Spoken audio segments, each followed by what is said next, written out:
eceleni kubantu abathokozelwa nguye.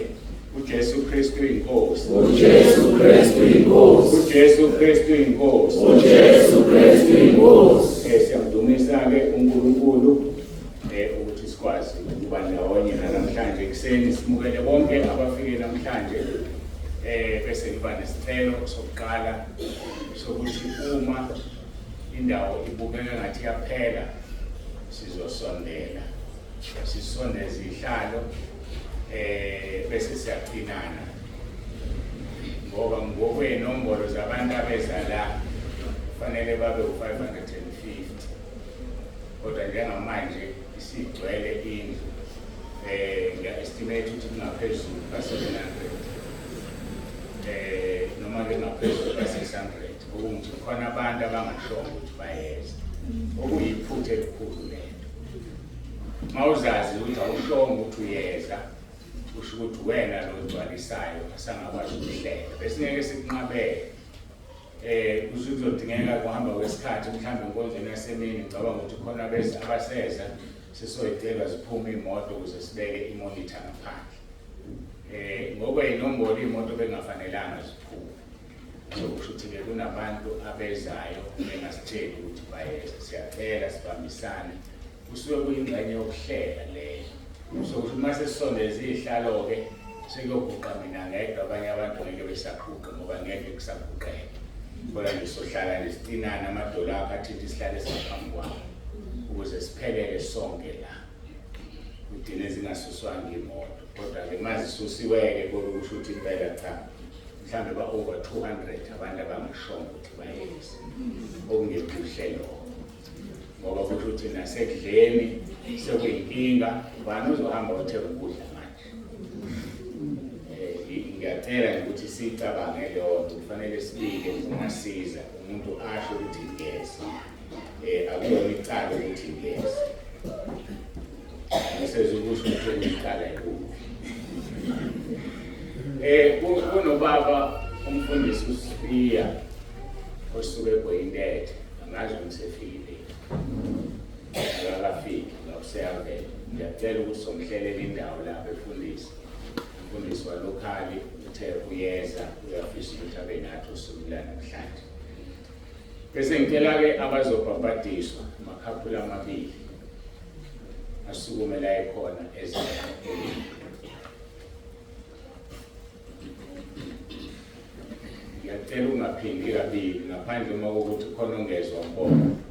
Ngiyacela ungaphindi kabili. Bese ngiqonda ngapha bapha babamnikazi abekho. Ngicela nihlale kezahlala ezimbili. Yebo. Bayeza nabo laba ninahlala nje no4 enizobhabhadiswa. Kusho ukuthi sonke nakhona.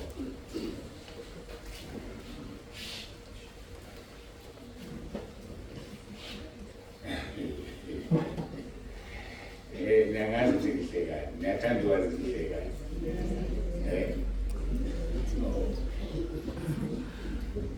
Mhla ngishada ngatshelwa ukuthi umuntu wesifazane will always be on the left. Umnikeza inhliziyo yakho. Owesifazane wakho ungakwa-left. Nakho manje ngingamangala kwaya madoda asekapa makosini. Ayikazidluleke lapho sekuqondile. Amakhaphula amabili kuphela azobhabhadiswa.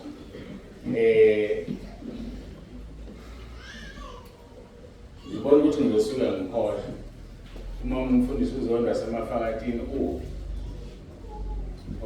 lungile hlala lapho ukuthi uyangilalela ngikhuluma nawe ngiyaxoxa ukukhuluma nabantu abantu usuke ngikhohlwe. Uma sesifike kule nkonzo ezolandela uma usutholile isitifiketi sakho ucela emva kwenkonzo usibuyise iframe yakho ngenze ukuthi ube yakho bekungabe kanoma ubani kulabantu abazogcotshwa ine-defect ethize uyibambe kahle uyiphathe kahle uyibuyise uzohamba ngiyishintsha kodwa ukuthi usokusithola isitifiketi sakho. Ngiyabonga-ke ngithe hayi angenzele indodakazi yami kube yona ene-problem ngase ngifake isitifiketi kulo frame sesiyadlula-ke la. Khona into befanele ngiqale ngayo ngiyikhohliwe. Ngibhake laphandle ngo8:30 kubefanele ngabe sesida ngaphakathi ngo8:30 ngiyaxolisa futhi ngilate makunjalo. Ngoba ngibhake phandle ngo8:30 izinto zami zokushitha zingekho sorted, ngayisothela-ke sengila ngiyaxolisa kakhulu ukuba late. Lokho sekudala ukuthi-ke no-MC abe late kungafanele abe late. Nonke ko-MC ninikezwe 15 minutes, emva ka 15 minutes. Ngobheka iprogram yakho u-15 minutes, emva ka 15 minutes sekufanele usukume uzoshumayela. Manje ngiyacela-ke siyigade lonto siyibambe. Ukukhuleka, ukucula, yonke into oyibhebe kulo 15 minutes. Njengamanje 9:05, ngifike la ngo-9. Okungukuthi bathatha u-MC uthatha u-30 minutes wonke esikhundleni sika 15. So ngicela ukuthi okulandelayo kungabe kuseza.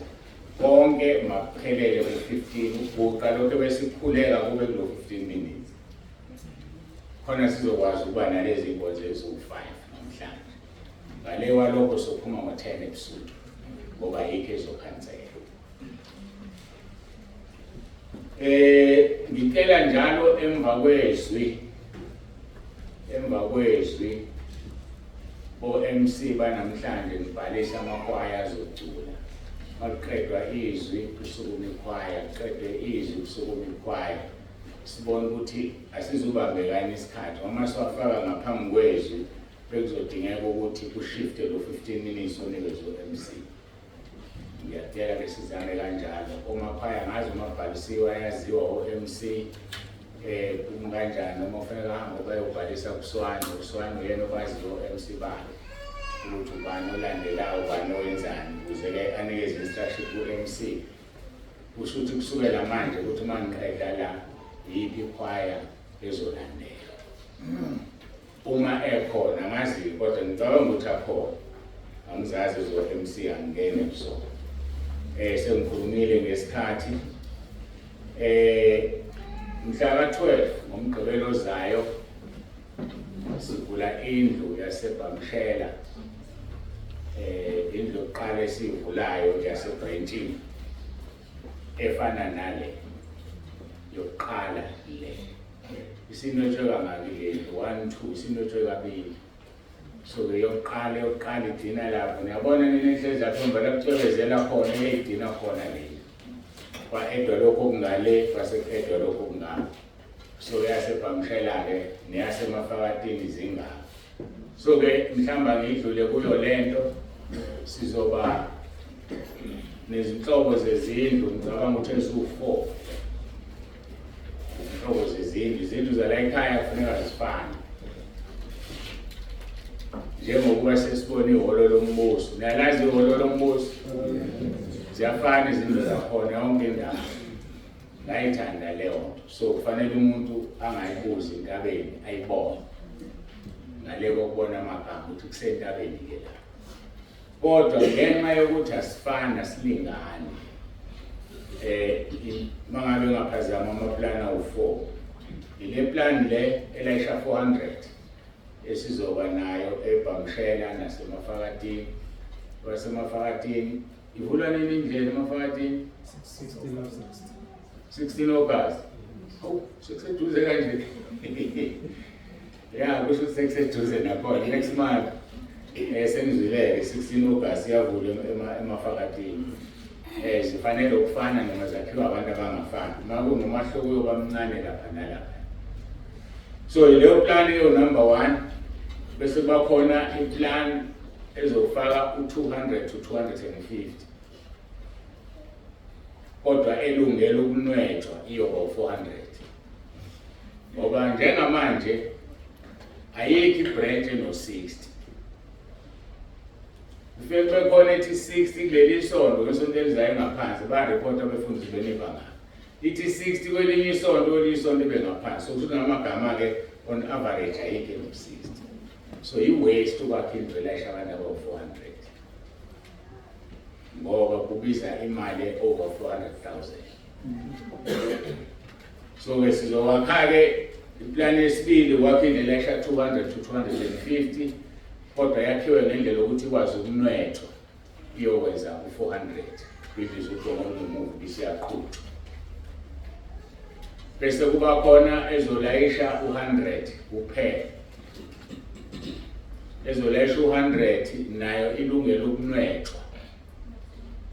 Bese kuba khona ezolayisha u-100 ingezunwethwa. Khona ama-branch anabantu abangaphansi kuka-5 ngikhuluma nawe. Uyofika nini lo muntu 100? Niyabona lo nto leyo? Ukuthi labo abazokwakhela izindlu ezilayisha 100 zingasoze zanethwa. Ngoba kusho ukuthi umfundisi wakhona angeke ukusho sokwami naye. Sangeke ngisasho sengibike. Lokho bekuyizimemezelo ubaba umfundisi uDlakude akaphilile. Akekho la phakathi kwethu isimo sakhe asikho right. Ngicela ke ukuthi siguqe sonke sikhuleke simkhulekele ubaba umfundisi uDlakude. uNkulunkulu asithembise ukuthi imkhuleko yenziwa kule ndawo uyayiphendula. Kodwa ke kufanele sibe nakho phela ukuthi njengoba sila sisedokodweni elingadilizwa noma yini.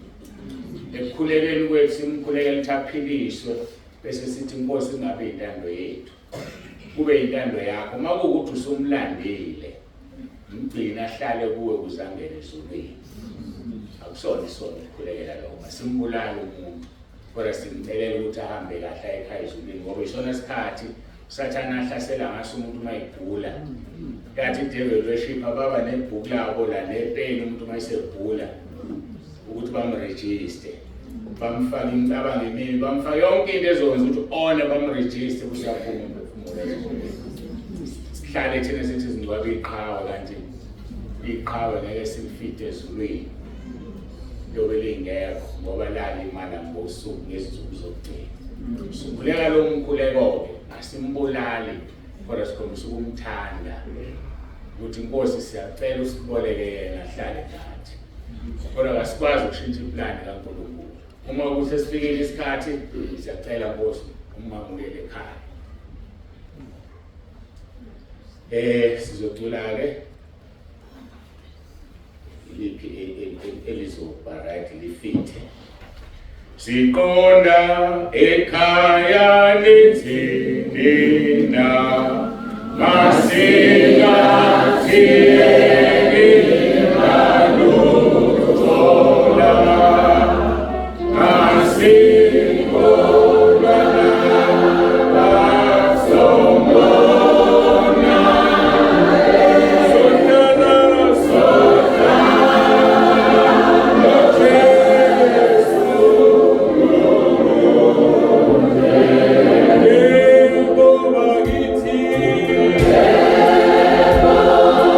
Amen.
ngelinye ilanga wathi yonke inkululeko yenziwa kule ndawo uyoyiphendula. Sizama lelo kunya nalelo khozo ukuthi Nkosi ungasikhuleka sicelele incebo yakho ubaba uNdabude usiphendule. Wasiphendula sicelela uJohn Dlamini wamphilisa Nkosi esethuneni lokufa. Kodwa ngoba izinsuku zaseyifikile waphila 2 months emva kwalokho wamthatha. Namanje-ke Nkosi siyacela kungabe intando yethu kodwa intando yakho lapho ubaba uMfundisi Ndabude uyagula. Sicela Nkosi siyakulela sicela ubeke sakhe isandla phezu kwempilo yakhe umphilise. Kungabe intando yethu kodwa kube intando yakho. Siyakulela Nkosi intando yakho ihambene neyethu. Siyacela Nkosi ukulela amasango ezulu. Siyacela Nkosi umenza kufanele ukuba Nkosi abe sekhaya ezulwini okusebenzile uwenzile umsebenzi. Ugcweliseke Nkosi ukuhlanzeka egazi lakho. Ugcwelise Nkosi ngekunye okunikeze lona. Bathethelela izono uyabathethelela. Ngegama likaJesu ophilayo ugcwelise Nkosi sicela ke Nkosi sitheleke. Siyacela uNkulunkulu wethu egameni lomfelo Jesu ophilayo. Sinikela kuwena nomndeni wakhe wonke. Sinikela kuwena izingane zakhe unkosikazi wakhe. Baqinise bese duze naye. Baqinise Nkosi siyacela ngegama elinamandla likaJesu inkosi yethu ophilayo. Sithembe yona leyo ntombi Nkosi ukuthi usuqalile umsebenzi uyofeza. Usho njalo ngoba siFilipi 1:6. Siyabonga ke Nkosi ukuba lonke sinikeza wena. Siyazi usuzwile usulalelile ngoba senza izwi lakho owathi nikhuleke siyenza kule ndawo uyiphendula. Dumo lonke-ke sikufanele lungo lwakho. Qhubeka nathi siqhubeka nenkonzo. Sinikela kuwena le nkonzo yonke Nkosi. Sinikela kuwena nezwi. Sinikela kuwena konke. uJesu Kristu inkosi. Amen.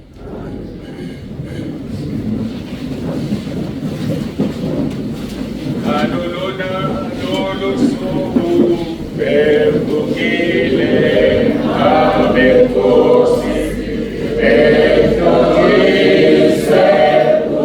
ubukhosi bayo sebebuthwa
siyamethemba ukuthi uzowenza umsebenzi.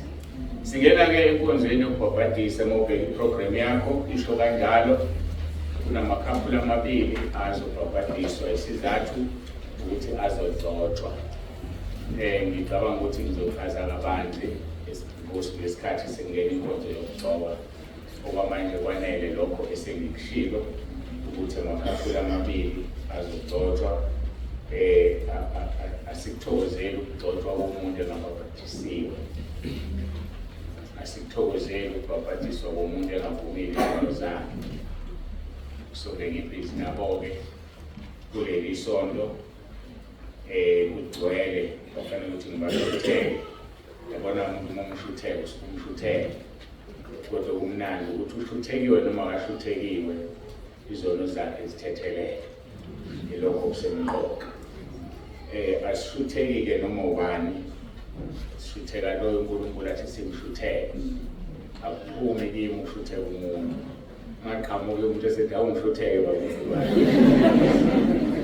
ngocela ukutshela uNkulunkulu ukuthi akangitshele ukuthi angifuthe ungatshela wena tshela yena ukuthi akangitshele mangabe ngingangitsheli ngeke ngikufuthele ngoba asiyenze inkonzo yamashuthekayo kuyisona ungenela ulayini niyakwazi lokho uzongenela kangakulayini wasebhenki kodwa ulindele ungena ezulwini laba bantu labo abangenela ufike ubona umuntu omaziyo uyixoxise naye exoxise ufuna ungene iqile maqila wangena ezulwini sizovula izwi lenkosi abaseRoma chapter 6 siyazi ukuthi inkonzo i-theme inkonzo zikaJulayi uGenesis 1 verse 26 uthi icebo likaNkulunkulu alihlukani ngokungcwele. Kodwa njengamanje inkonzo umbhabhadisi ine-theme yayo. I-theme ithi ufile yini kanye noKristu. Ufile yini kanye noKristu. Sizofunda-ke uverse 8 noverse 9 abaseRoma chapter 6. Kufundeka-ke kanje. Kepha uma safa kanye noKristu siyakholwa ukuthi siyaphila futhi kanye naye. Sazi ukuthi uKristu esevusiwe kwabafileyo akasafi. Ukufa kusabusi phezu kwakhe. uNkulunkulu abusise ufundo wezwi lakhe. Lama verse amabili ayintshumayelo enkulu kabeyemele. Futhi uma uzowahlaziya kahle ngempela uxhumene noNkulunkulu ngomoya wakho ongcwele lingaphela isonto khuluma ngalama verse awu 7 days full. Kodwa ke funa sigoqe namhlanje iphele. Uma ke safa kanye noKristu siyakholwa ukuthi siyaphila futhi kanye naye. Ngithe imibuzo ukuthi ufile yini wena kanye noKristu na? Uma wafa naye uzophila naye. Umbuzo ukuthi uyaphila yini naye na?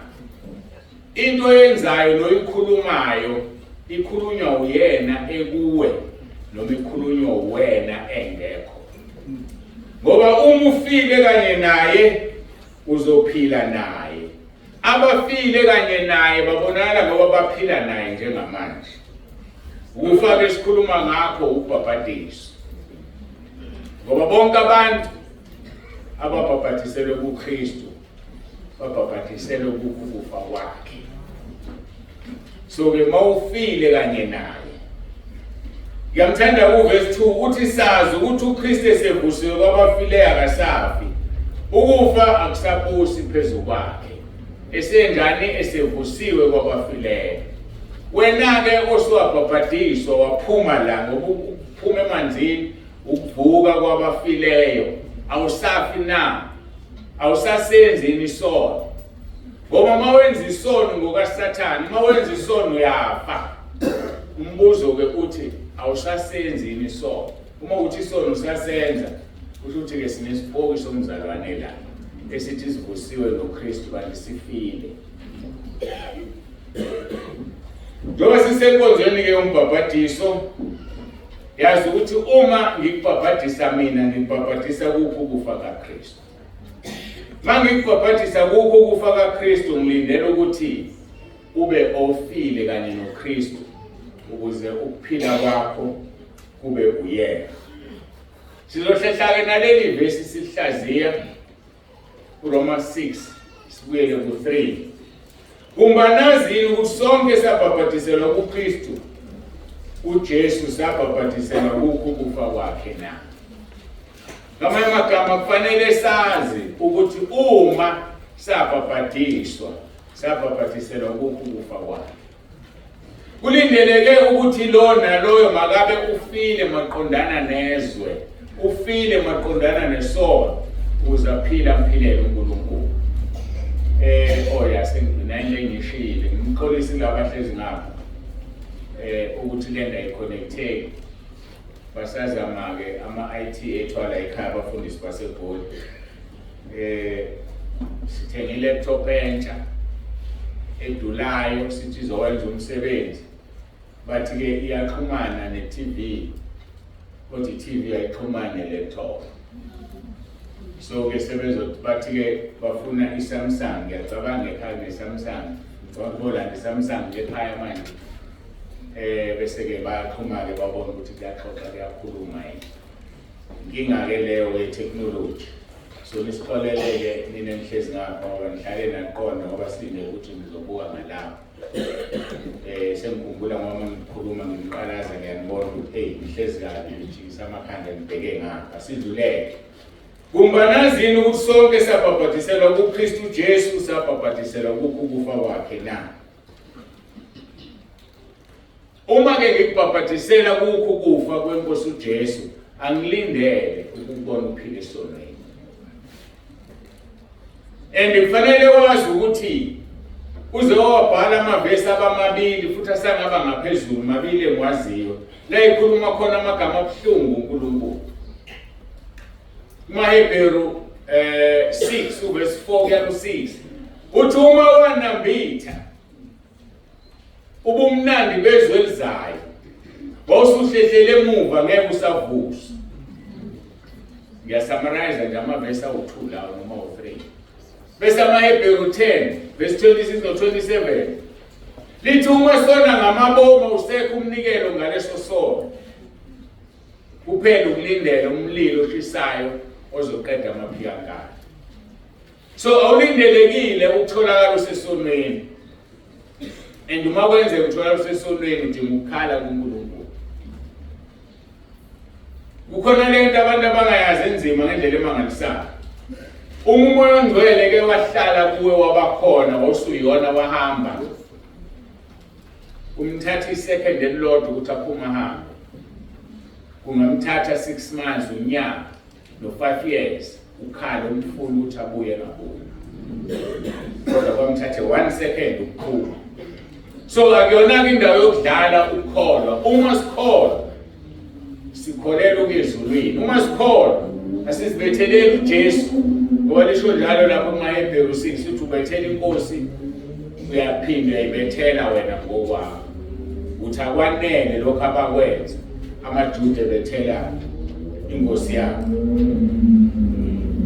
Ngakho-ke uma-ke ngikubhabhathisa kukho ukufa kwakhe angilindele ukuthi ubuye uphile esonweni. Ingano yambelwa ethuneni lesono na. Kulaba bebengekho izolo angazi uma batholile ithuba lokulalela inkonzo. Ngichazile ukuthi from time to time sesizohlala sithi uJesu Kristu uyinkosi. Ngenxa yamadimoni asihlaselayo.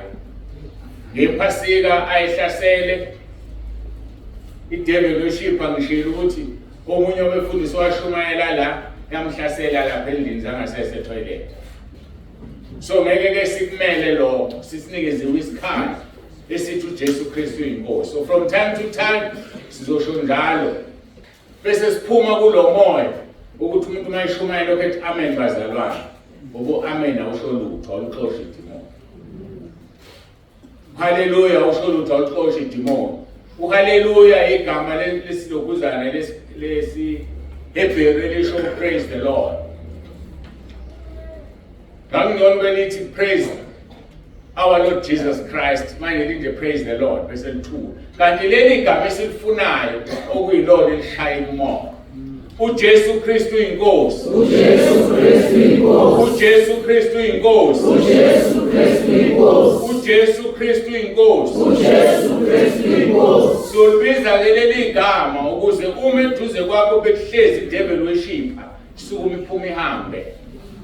Mayingahambi iyokhululwa ngaso sikhathi azosho amadimoni ahambe isale yona inclean ize la phambili izomukela uJesu. Lokho esikufunayo. So from time to time sizokwenza njalo. Uphawu lwasentabeni esilinikeze uNkulunkulu ngeke sisiyeke lesizivumo. Kungena amadevil worshipers alalisa abantu nje la. Noma kanjani abantu bayazela balele baphethe ubuthongo nana nivusana. Mawuqala uzophatha ubuthongo, qala uzoseduze kwakho ukuthi akusiyena nokuthelelana.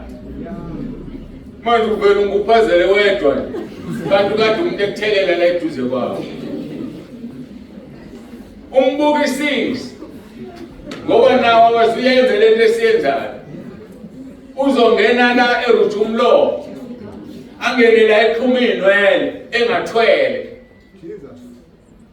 ahleke kuvela izinyo legolide ma-devaluation zonke lawo mawunaleyo tophuma uhambe uyoyikhipha mawungeyona i-devaluation wena ungathini makuphuma inkonzo la lishisa ilanga ngikhumula bese kuvela inqwaba yamathathula ungabuya ngoba uphala ukuthi ngi-devaluation manje pho yini wabuke la phakathi kwenu biza uJesu Kristu inkosi lishe kuphume lihambe malingafuni ukuhamba lisindiswe kwaphela sinayo indawo yokudlala ngakho-ke sembelwa naye ngokubhabhatiswa kufa ukuba njengalokhu uKristu wavuswa kwabafileyo ngenkazimulo kayise kanjalo nathi sihambe ekuphileni okusha.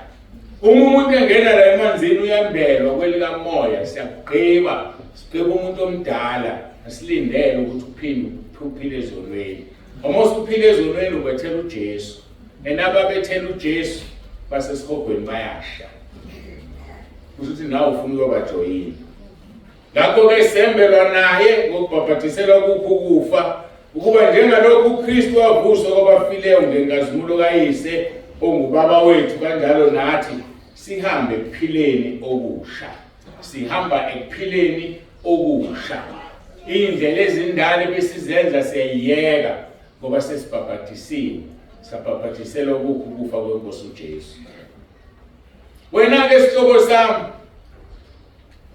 uhamba kukuphi ukuphila? Okudala noma kokusha? Ukuphi ukuphila uhamba kukho? Okusha noma okudala na? Umuntu omdala kufanele ikholwa limkhumule, uyakhunyulwa ngoba undane uyaqoqa. Mufunda abaseKorinte besibili chapter 5.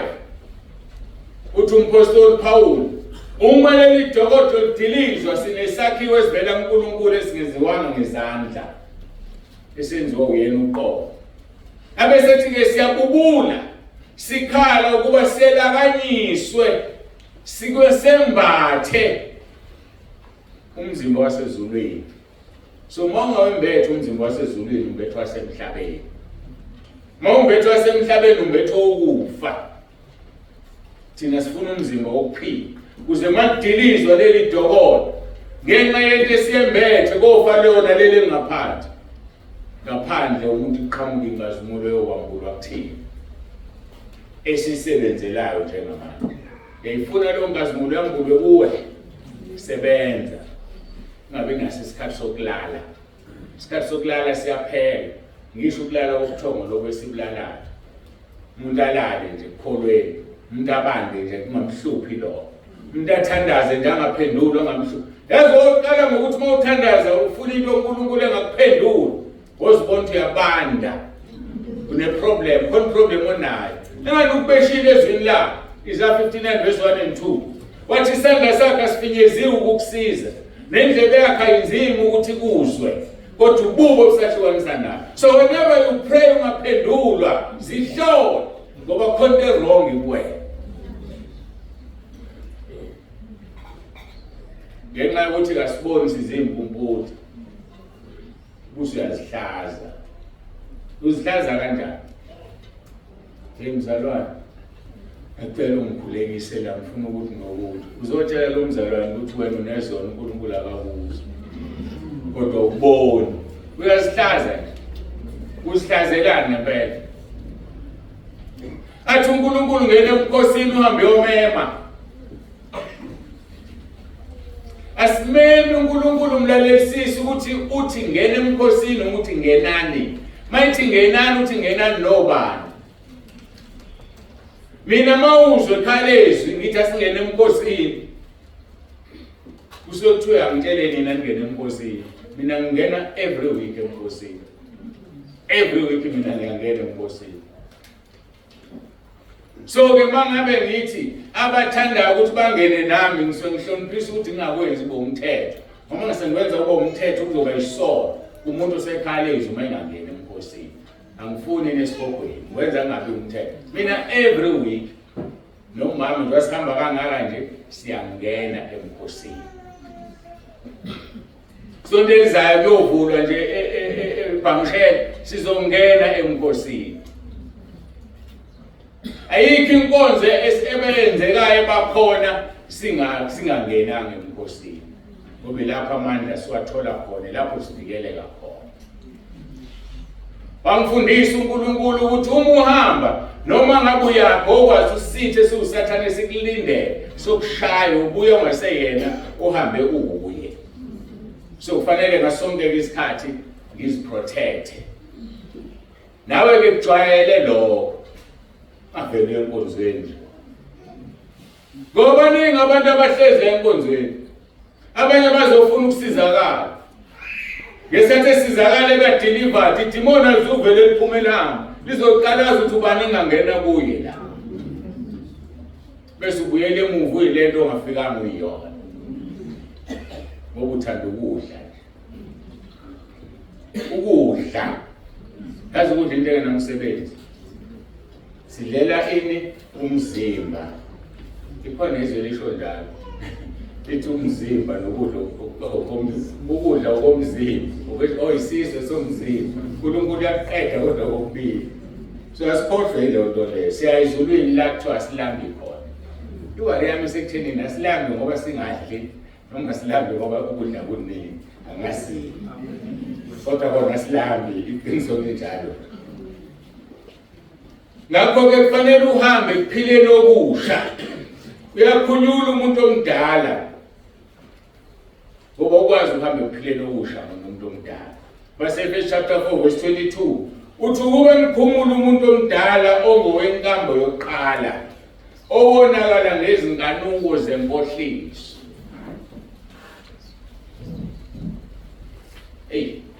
Thema yembula lento uNkulunkulu izinkanuko zenkohliso ngathuka. Bangakanani ababhajwe ezinkanukweni zenkohliso. Ukuba niphumule umuntu omdala ongowenkambo yokuqala owonakala ngezinkanuko zenkohliso. Ungani kuthiwa izinkanuko zenkohliso? Ingoba zikwenza uenjoye uthokoziswe into engekho. Ufuna ukuphinda le. Inkanuko zenkohliso ngoba zikwenza uenjoy uthokoziswe into engekho. Ulale uphupha umuntu wesilisa owesifazane ebengekho ujabula uthokoze. Inkanuko zenkohliso. Abanye baze bazisize bona. Ngizama ukukhuluma ulimi oluzoba ngconywana ngoba khona labo phela. Abanye bazisize bona. Ajabule nje umuntu ejatshuliswa into engekho. Kona inkanuko yenkohliso. Umdala ungawe uyaphila uhlakaniphile. Ulwa idemon nje likwenza ngithoze into efile, into engekho. Bhilika imshadi ibhilizwa yilento. Inkanuko yenkohliso. Lonto ayembulile uNkulunkulu bengaze ngicabanga ukuthi makushiya inkanuko yenkohliso kushiya into efana naleyo. Ujatshuliswe into engekho. Ubuke ilwane zenza into yazo. Uvuke yakhimiswa. Kushuthi usube phansi kangangokuba ulingana nalezi zinto oyibukayo. Ulingana nalezi inkukhu esijahana la iqhudeni nesikukazi. Kodwa uzibiza ngomntwana kaNkulunkulu, umntwana wasezulwini. uNkulunkulu angazi noma ngicabanga ukuthi ubani. Dalile izulu, dala umhlaba, dala yonke lento. But you have belittled yourself. Wasibeka lapha phansi. Yebo kufanele ungaphakama uzibeke phansi hayi kodwa uzilanise nezilwane. Uzilanise namademoni. Mademoni into engenangqondo. Mademoni into engahlakaniphile. Idemoni mali kumuntu likumuntu ongaphezulu kwalo ngengqondo kodwa bese lidla ingqondo yakhe libuyisele emuva. Demoni ke leyo. So kufanele singavumi ukudlala amademoni. Enye indoda yahlala emathuneni. Ngenxa yamathungambo ohlala ethuneni. Ugodole emini ebusika uhleze emathuneni. Ingqondo yamademoni ngoba amademoni ahlakaniphile. Mayisebona uJesu athi ungasihluphi isikhathi singakafiki. Uthi uJesu ngobani bathi singuLegion ukuthi amademoni awu100. Ahlezi kulo muntu amhlalisa lapha. Labantu abehlebe benyuka emgoqweni bengagqokile kahle. Sithi thina bayahlala. Ingoba kugcwele amadimoni. Wena wakakubambi kakhulu ngoba waye kohlala emgwaqeni. Demon alinangqondo. Mawusubuyisa umqondo nawe mawuqeda ukuyenza lento yakho uyisiza, uyayisola. Wasekuhambile la suku wazibona ukuthi kodwa umuntu yilento engiyenzayo. Asihlukaneni namadimoni. Umzimba kaNkulunkulu. Ukube ngiphumula umuntu omdala ongowenkambo yokuqala wonakala ngezidabuko zenkohliso. Verse 23, nenziwe basha emoyeni wengqondo yenu. Wenziwa musha umubhabhadiswa la. Uzalwa ngokusha. Niyangizwa kodwa? Uzalwa ubani ngokusha? Ilo muntu obhabhadisayo. Angikwazi wena obhabhadiswa ubani, kodwa uyihlo loyo. Mawunamahloni ngaye namhlanje ngempilo akayiphilayo wakuzala. Nami ngibabhabhadisayo ngiyabazala. Ingakho ngaso sonke isikhathi ngikhala ngilwa uNkulunkulu, ngiwutuka umzimba wami ngase ngishumayeza abanye ngilahlwe. Ngoba ngiyulahlwa ngedwa ngolahlwa nezingane zami ngibhabhadisile. So kufanele ngihambe ngobungcwele phambi kaNkulunkulu kuze nabo bangene ezulwini. Mayingangena ezulwini aziyekele yena, hayi ngoba efuze uyise. Uthi kuJesu ekhuluma no Nikodemu, ngiqinisile ngithi kuwe umuntu engazalwa ngokusha angeke ubone umbuso wezulu. So umuntu mayingena la emanzini uzalwa ngokusha, ngiyamzala. Kufanele ngiqikelele ukuthi engibazalayo angibatheleli ngokufa. Ukuze ngabatheleli kufanele nami ngabe nakho ukufa ngibe nokuphila. Ukuze umuntu angayilandulele ezulwini.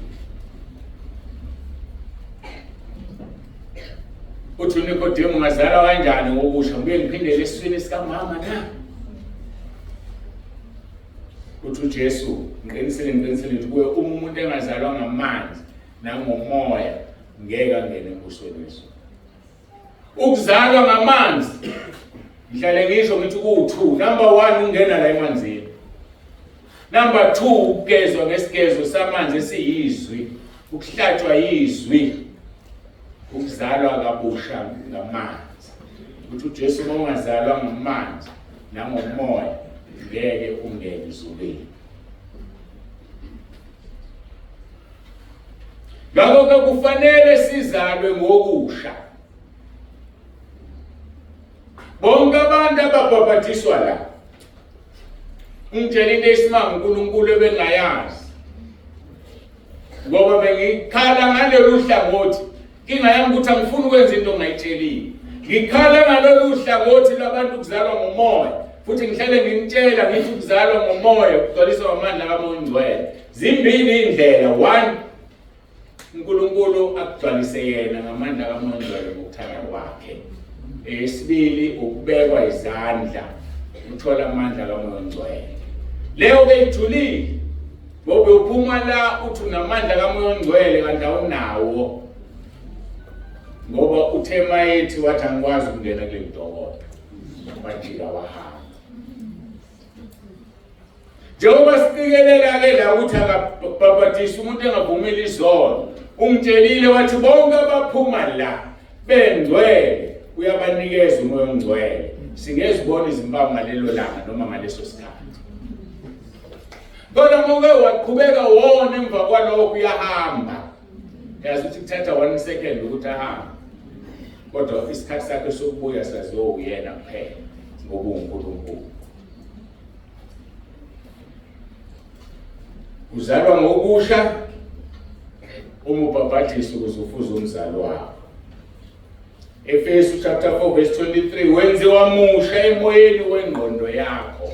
Ingqondo yenziwa yintsha ukuze ungaqhubeki nokucabanga izinto obukade uzicabanga. Ungaqhubeki nemizindlo engafanele. Abanye abantu basidla isono ngengqondo. Hamba umuntu ayivalela etoilet kanti ubhizi udla isono ngengqondo. Abanye sekwafika indingo nje balala nabantu besifazane ngocingo, balala nabantu besilisa ngocingo. Bonke ubulibo kunjalo. Inkanuko yenkohliso. Tshela umqondo wakhe into engekho. Asiphendukeni bazalwane. Jesu sezobuya azolanda ibandla. Lo ngikhuluma nabanye. Yazi ukuthi ubani ovimbe ithilani ibandla lilando. Uvimbe nini? Inini enivimbeli ibandla lingalanda. Uthi uJesu ngeke kufike ukuphela lingakashunyelwa leli ivangeli emhlabeni wonke. So njengoba uhlezi wena ungashumayeli, akakwazi uJesu ukubuya kukhona abangamazi. Kuba kufuneka bahlulelwe. Yini wena oyenzayo ukuze uJesu abuye azosilanda? Yini oyenzayo? Asikwazi ukulanda lokhu sihlezi emhlabeni ngenxa yokuthi wena ufuna ukusebenza. Uhlezi nalento yakho nevangeli lakho lokhu ufukamela. Jesu wakhuluma amazwi anzima kabi esezokufa. Avuke ngosuku lwesithathu. Uthi mawuthatha uhlangu ulufake emhlabathini, alumili lungafanga, kufanele lufe ukuze lumile. Mase limile mawufaka lombila lulodwa lokuphuma nesikhwebu, mhlawumbe inhlamvu zika 50. Ngoba lwenze njani? Lwafa. Ngeke ubazala abantu bakamoya ungafile yifa maqondana nesono. Philela uNkulunkulu uzale uyeke ukuba inyumba. Ziningi inyumba zikamoya. Awuzibuzi ukuthi bangaka abantu osubazele kumoya. Bangaka abantu osubalethile ekhaya leswi. Sezobuzwa ubunyumba bakho. Khala kuNkulunkulu akuqede ungabe inyumba. uSara wayenyumba. Wakhule kuAbraham baphela ubunyumba bakhe. Baningi eBhayibhelini ababengathola abantwana.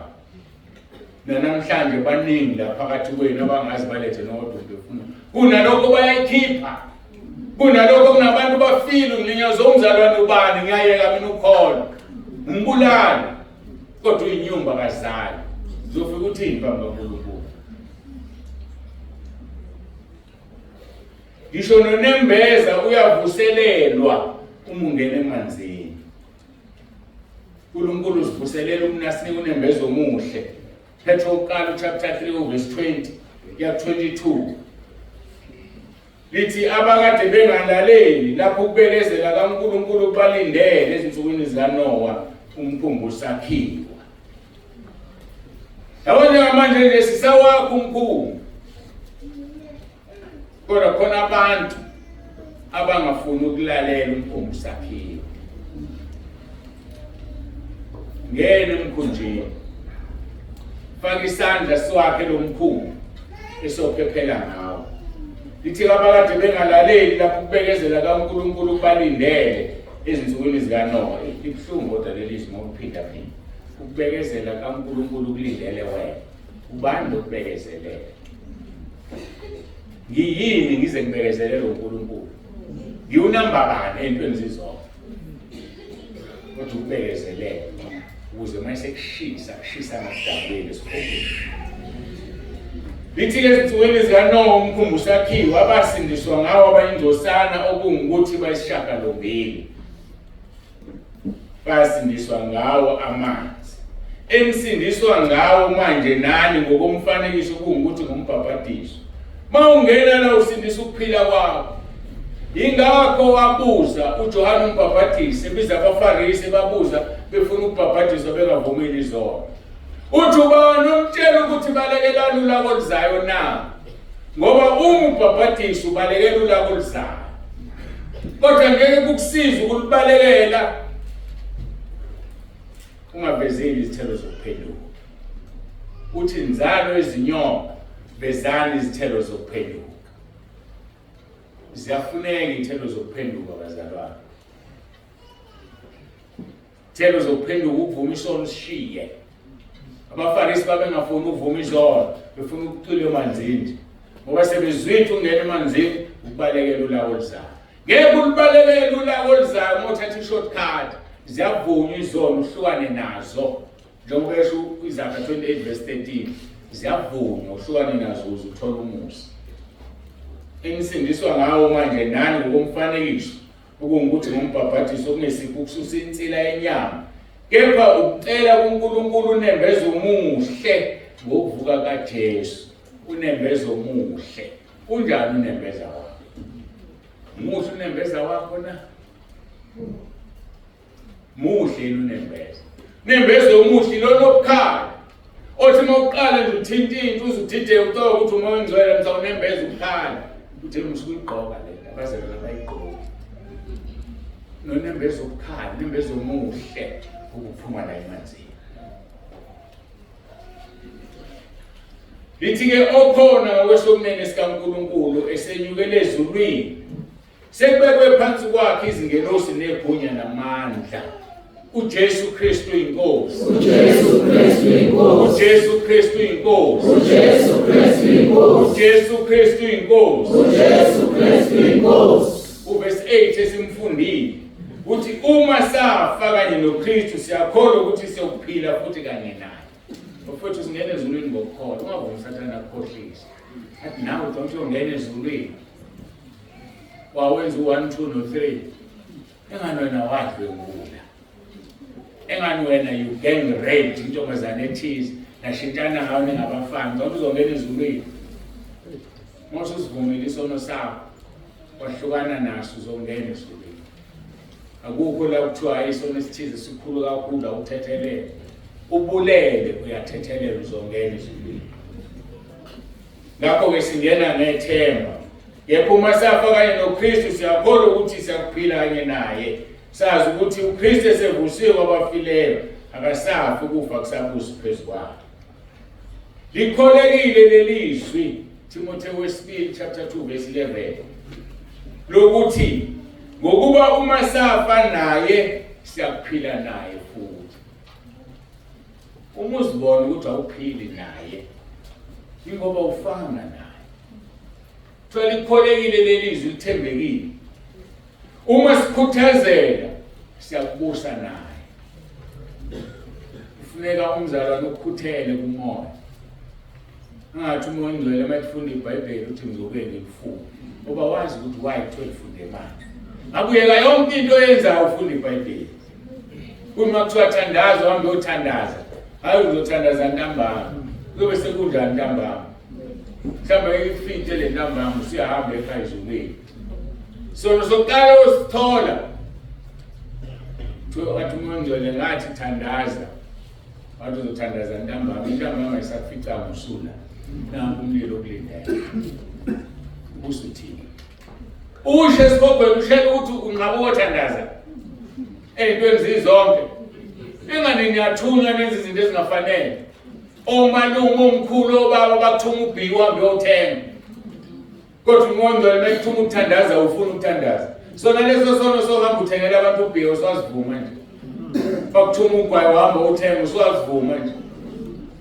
Kunalokho uhamba uyidla lento le hamba uyobhema mangabe unendlela yokuvula. Noma indlela yokuvula ibhodlela wamsuka athi ngaka kancane. Usazivuma nje leso sono. Uthunywa isimpo. Usivula usikopolo uthi phakathi usiyazivala. Usazivuma nje leso sono. Uzubisiwe ngani ilactogene. Don't isono leso. Don't ushukela, don't ucondense. Vale ngephepha usushayela ekhanda wonke. Makubuzwa wazi wena uphika kuqala. Angithi uthenjiwe ingane kuphela kushaya ingane zakini zishayela ubali ezindala. Isono leso. Phenduka usivume uzitshele mayisekhona uthi siswami utwami washayela ubali yakhumbula ushaya engeke asakhumbula. Kodwa konke solithi usiqolisile kuyena. Ukufuna ukuyaphi ezulwini. Sona singene ezulwini. Uma esikhuthazela siyakubusa naye futhi. Uma simphika naye uyakusiphika. Verse 13. Uma singathembeki yena uhlala ethembekile ngoba kanako usiphika. Ezimoyilalela lento imnandi. Ithi ngokuba uma safa naye sophila naye. Opposite yokufa. Uma sikhuthazela sobusa naye. Uma simphika nawe usiphika. Sekutholakala uma singathembeki akushiyi ukuthi naye azothembeka. Yena uzohlala ethembekile ngoba ngeke aziphike. Manje ngasathembeki phela useziphikile ukuthi uyena. Hlala uthembekile. Ufile yini kanye noKristu na ithimi yethu yanamhlanje yale nkonzo. Ngakho-ke uverse 13 ongenhla uma singathembeki yena uhlala ethembekile ngokuba kanakuziphika. Igama lakhe ukuthi uthembekile angazi umelazi bokuthandaza usho ukuthi thembekile ukusho ofisa ukusho ukuthi iqiniso amagama akhe la uzathola kwisambulo 19 verse 11 lithi ngase ngibona izulu livulekile bheka nanti ihashe elimhlophe nohlezi phezulu ubizwa ngokuthi othembekileyo noqinisileyo uyahlulela alwe ngokulunga. Athi verse 9 simfundile sazi ukuthi uKristu esevusiwe kwabafile akasafi. Ukufa akubusi phezu kwakhe. Ukufa akusubusa phezu kwethu.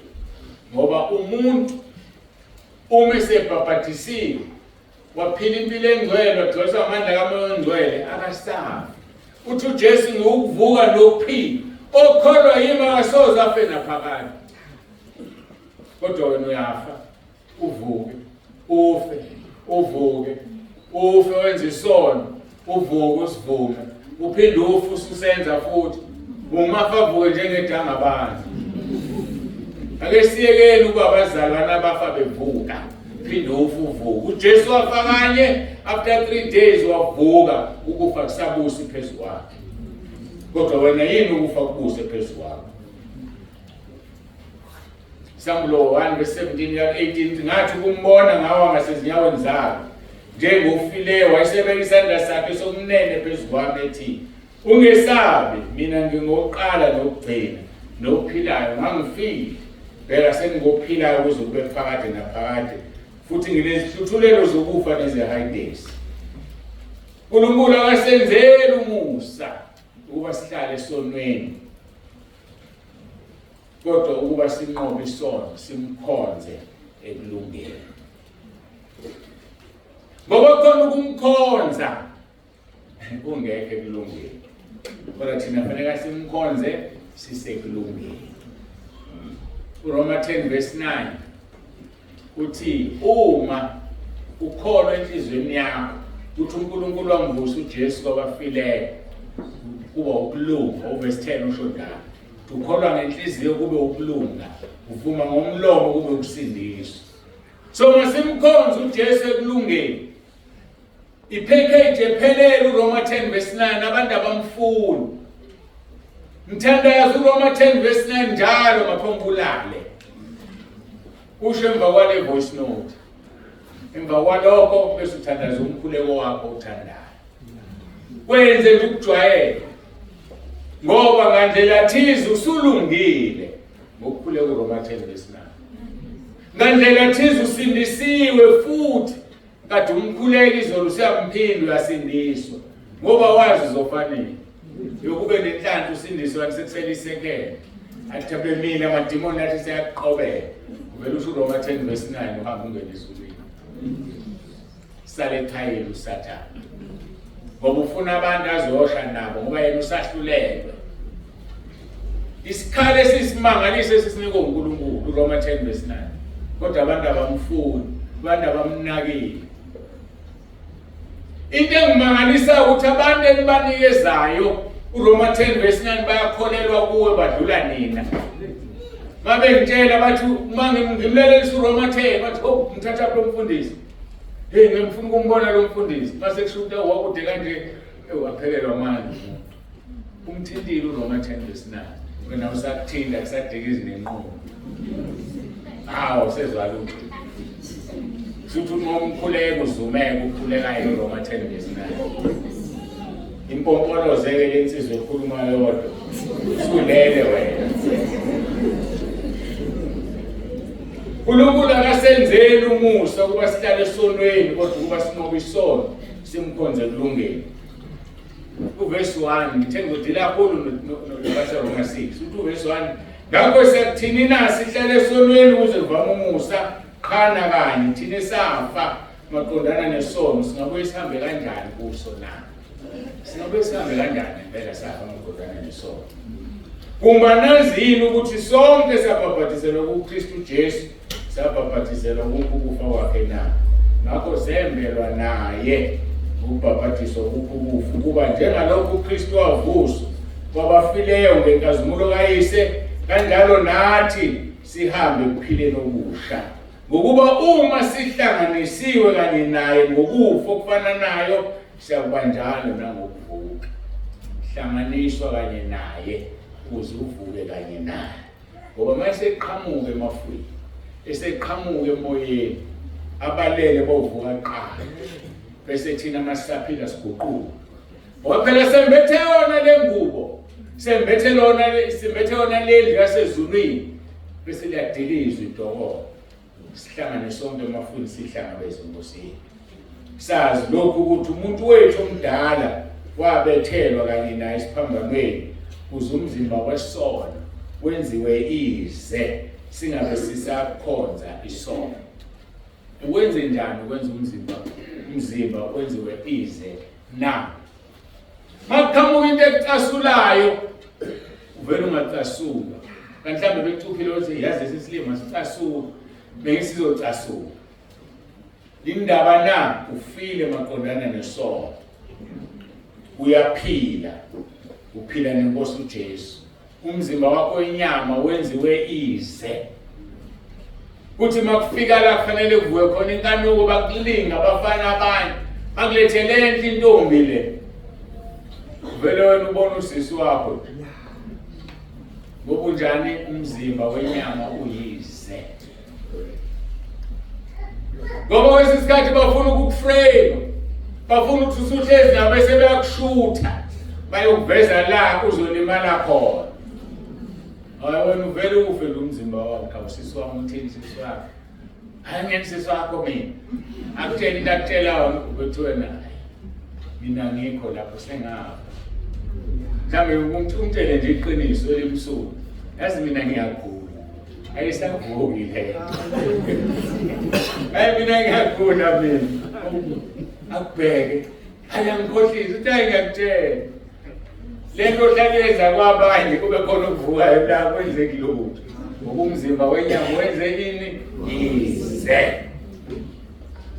kodwa uma usushadile uNkulunkulu akunika unkosikazi wakho uyaphila qinqo ngoba ilapho la kufanele usebenze khona umzimba wesono siwenzize awucontrol uNkulunkulu uphathwa uyena ngokuba ofileyo ukhululiwe esonweni engekuthanda le yazi umuntu osefile samngcwaba ngeke aphinde asenze isono ukhululiwe esonweni wena ubekholwa noma ubengakholwa ukhululiwe esonweni asifenike ngokubhabhadiswa uze sikhululwe esonweni ngoba ofile ukhululiwe esonweni ufile yini kanye noKristu na okungukuthi ubhabhadisiwe yini okholwayo abhabhadiswa uyosindiswa Marko chapter 16 verse 16 okungukuthi okholwayo engabhabhadisiwe ngeke asindiswe ayiphelele insindiso yakho asibuke sikhuleke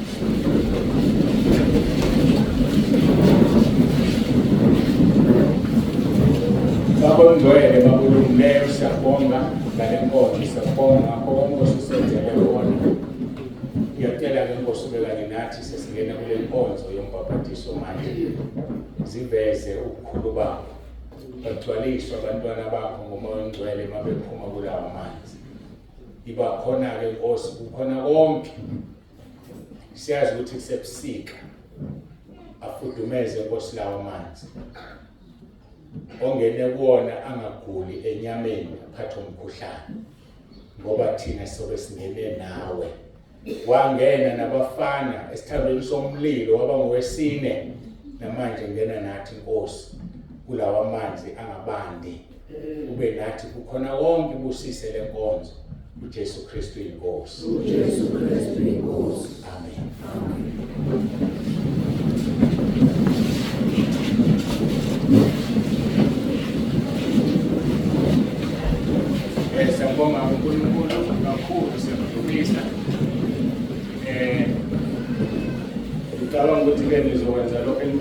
siyawenza masibhabhatisa uma sisawugqoka noma sebhabhatiswa ngiyabona ngathi kufaka abantu abafazi kodwa ngazi ngishela kini nonke la nginishiya nomphathi wohlelo futhi zikuyena uconsult uma ithanda ukuconsult ngicela bonke abazobhabhatiswa ikambe kulihamba njani thole inkonzo Yebo. kunjani kule ela i-empty noma ngabe yini nikhiphile impahla zenu zigcwele la bazoshintsha kanjani laphana ngathi ndiyabona kubhalweni la i-change room bazoshintsha kanjani angazi kule yabe silise kunjani noma usuvalile la awuvalile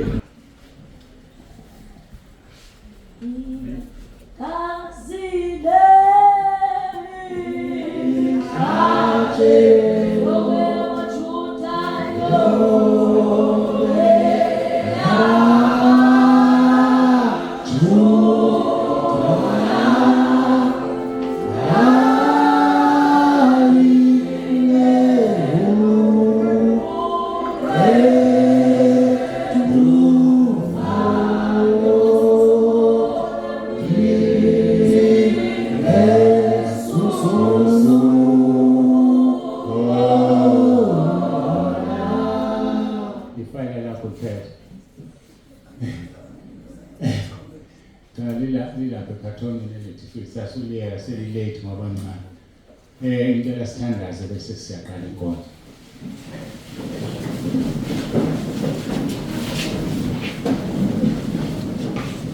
Baba, egameni lomfowethu Jesu ophilayo siphambi kobuso bakho ngiyacela Nkosi uyenze inkonzo njengoba ukhulumile.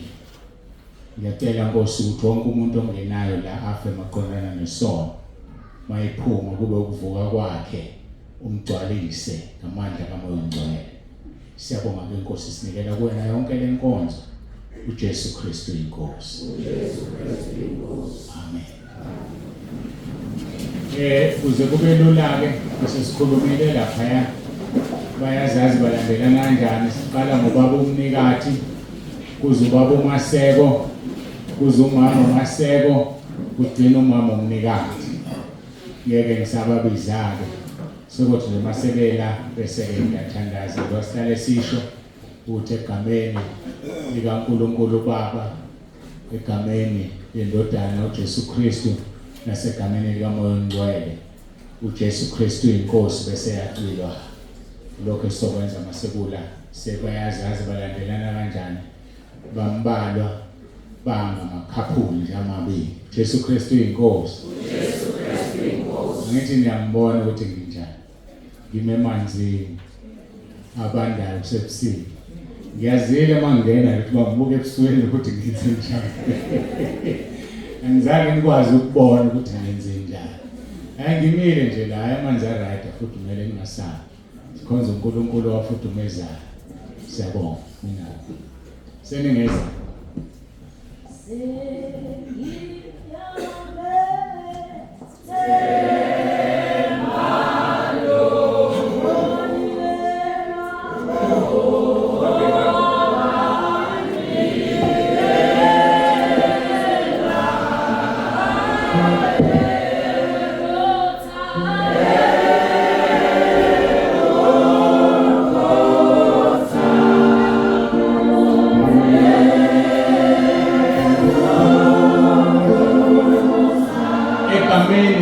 uNkulunkulu Baba, elendodana uJesu Kristu nelikaMoya oNgcwele, uJesu Kristu inkosi.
egameni likaNkulunkulu Baba, uNkulunkulu Indodana uJesu Kristu nelikaMoya oNgcwele, uJesu Kristu inkosi.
likaNkulunkulu Baba, uNkulunkulu Indodana uJesu Kristu nelikaMoya oNgcwele, uJesu Kristu inkosi.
uJesu Kristu inkosi.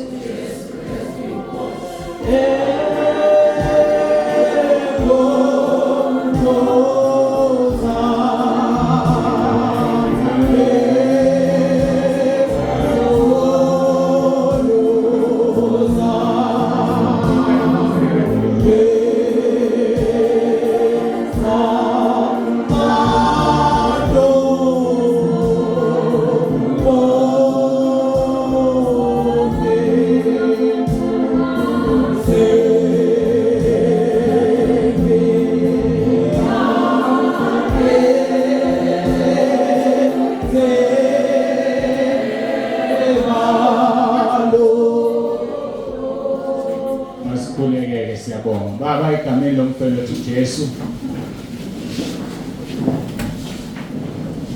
siyabonga uNkulunkulu wethu ngale nkonzo, dumo lonke sinikeza wena, uNkulunkulu ophilayo. Nkosi Jesu, wawufile ngosuku lwesithathu wavuka, phethe ithuthulelo zokufa neze-high days. Siyabonga ukuthi wasifela esiphambanweni, nale nkonzo siyenza egameni lakho, sibabhabhatisa kukho ukufa kwakho, njengoba sebephumile kube ukuvuka ekuphileni okusha. uJesu Kristu inkosi. uJesu Kristu inkosi. Amen.